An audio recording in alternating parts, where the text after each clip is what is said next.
America in 2025 is a quiet country. The silence is not just the absence of noise, but the presence of something else. An invisible order, a hush that settles over every block and every home.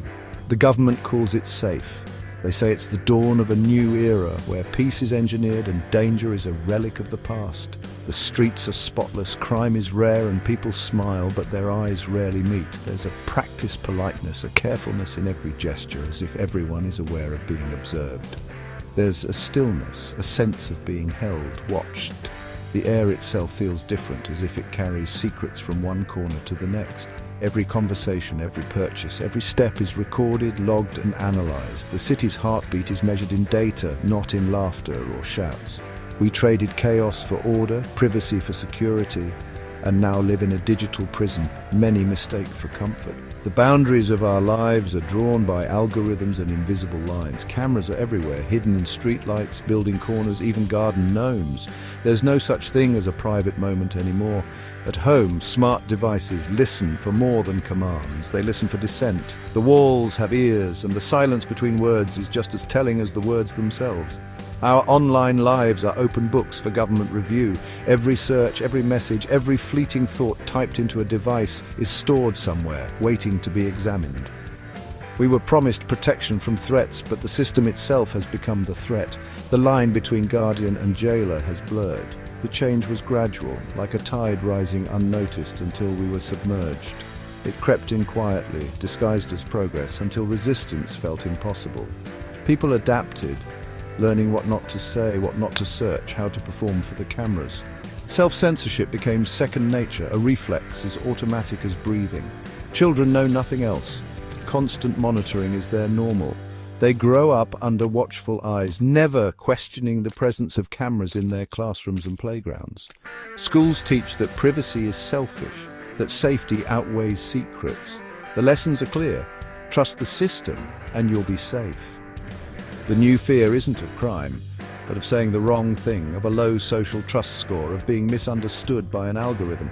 Reputation is currency, and one mistake can cost you everything. Physical dangers have faded, replaced by psychological anxiety. The threat is no longer outside, but inside, an ever-present worry that shapes every thought and action.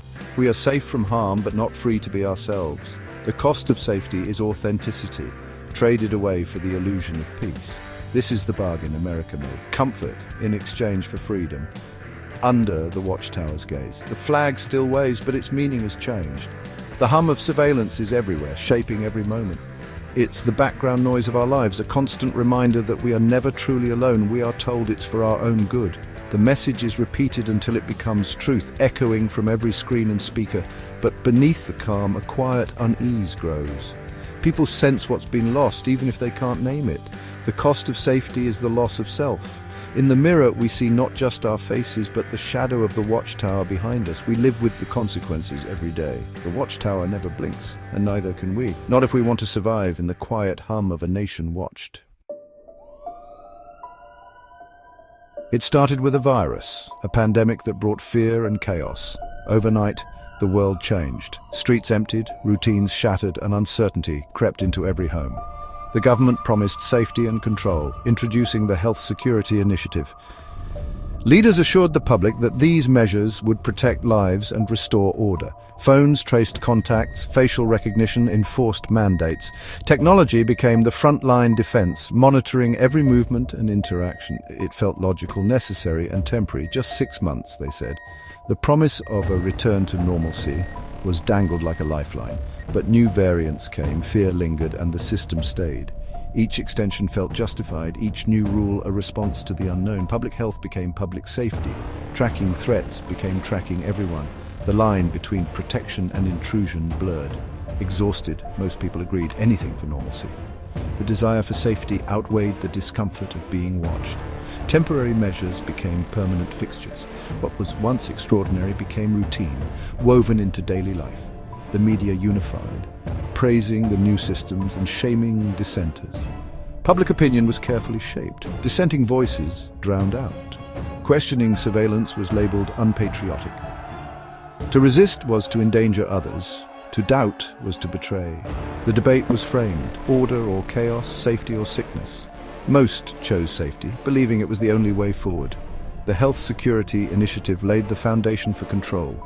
It was the blueprint for a new kind of society. It normalized surveillance, created the tech, set legal precedents, laws were rewritten, and new boundaries quietly drawn. The pandemic faded, but the system didn't. Restrictions eased, but the watchful eyes remained. It found new purpose, watching everyone all the time. Surveillance became the silent guardian of the city. The WatchTower protocol was born. A new era of oversight began, more advanced and far-reaching than ever before. What began as a health measure became a tool for total surveillance. The city was now under constant invisible scrutiny. The infrastructure of control grew piece by piece. Every corner, every street, every building was watched. Privacy eroded, replaced by constant oversight. The sense of being alone, unobserved, slowly disappeared. The watchtower became the new normal. People adapted, even as freedoms quietly slipped away. The crisis ended, but the control remained. The world had changed, and there was no going back. And so America changed forever, its future now watched, its past a memory of freedom. The WatchTower protocol now governs every aspect of life. It connects all data, traffic cameras, social media, purchases, smart devices into one vast network. Your Alexa is a government informant. Your smart TV analyzes your reactions. The goal: predict and prevent crime before it happens, using AI to flag suspicious patterns. Entering a government building requires a facial scan. Applying for a loan means your digital life is reviewed. The Citizen Portal app tracks your social trust score and cannot be deleted. Disabling it is a federal offense. The watchtower's intrusions are now routine, accepted as normal. Propaganda shows smiling families, safe parks, and reminds us of past chaos. But for many, the protocol feels like a cage, an algorithmic warden, invisible but absolute. We live in a world where privacy is a memory, and the bars are made of data. At the heart of the watchtower is the social trust score, a number from 1 to 1,000 that defines your life. Every action affects your score. Pay bills, volunteer, praise the government, score rises. Search for banned books, associate with low-score people, score drops. High scores mean privileges, low scores mean digital exile. Most people live in the anxious middle, careful not to slip. A low score restricts travel, slows your internet, and bars you from jobs and housing. High-score citizens avoid the low, creating a new class system based on compliance. The government claims it encourages good behavior, but it enforces conformity. State media celebrates high scores, demonizes the low, and silences dissent. There is no independent press, only the watchtower's truth. The free exchange of ideas is dead. The only truth is the one you're allowed to see. Maya was once a respected journalist, exposing corruption and championing truth. Her investigations made headlines, and her voice inspired many to question the world around them. She believed in the power of information to protect society and hold the powerful accountable. When sweeping surveillance measures began to appear, Maya was among the first to question their permanence and the motives behind them. She warned that these changes could become a permanent fixture, eroding freedoms in the name of security. Her skepticism cost her dearly. Labeled a fearmonger, her stories were rejected, her sources silenced, and her reputation tarnished. Friends distanced themselves, and her once bright career began to unravel. As the watchtower system rose over the city, Maya's career ended abruptly and her social trust score plummeted, making her an outcast in her own community. Fired for promoting discord, she was forced to take a data entry job where she witnessed firsthand how people's lives were reduced to numbers and algorithms, stripped of individuality and privacy. The injustice she saw every day only fueled her resolve, making her more determined to fight back.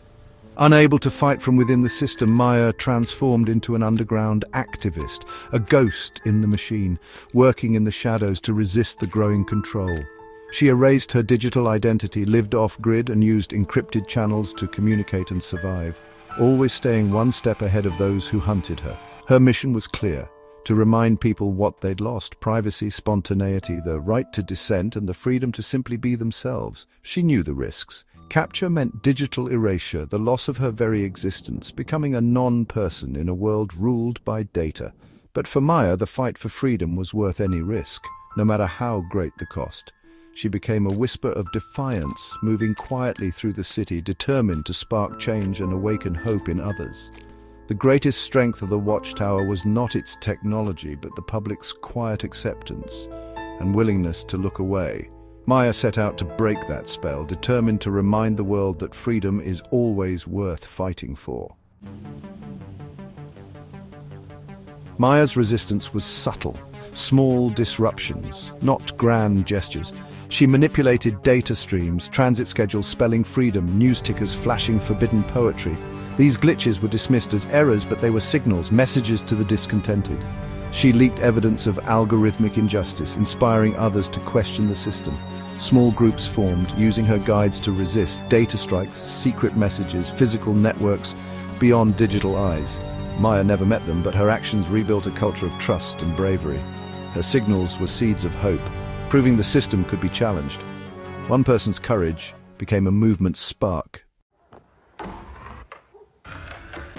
The central question: what's the balance between freedom and safety? The government claims perfection: safe streets, stable economy, efficient health.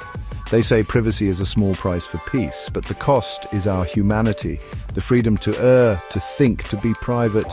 The Watchtower's protection is a cage, comfortable but confining. Curiosity is punished, learning becomes a risk. The system trades intellectual freedom for conformity. We gave judgment to an algorithm, losing the right to be complex and unpredictable. The safety we have is the stillness of the tomb, the bargain security at the expense of self. The machine cannot understand us, only control us. In seeking safety, we lost what makes us human. The question remains, is it worth it? No system is perfect. The Watchtower is a brittle giant. Its power depends on flawless tech and public belief. Maya and the resistance attack both. Leaks prove flaws. Defiance erodes trust. The movement is decentralized, no leader to arrest, just thousands making small choices. Librarians leave banned books out, programmers insert code flaws, friends walk in the woods without devices. Each act chips at the digital prison. The government tightens its grip, revealing its fear. The more oppressive it becomes, the more citizens awaken. The most powerful defiance is remembering, telling stories of freedom, teaching children privacy matters. The Watchtower wants to erase the past. The resistance keeps memory alive. Sharing stories is sharing hope. The world was different once. It can be again. Remembering is rebellion. The fight isn't over. The Watchtower still stands, its gaze unblinking. For Maya and others, every day is a risk. The system wants you to believe resistance is futile, but hope is an active choice, a spark in the dark. Maya's glitches, a teenager's secret book. Friends' whispered conversations, these are sparks.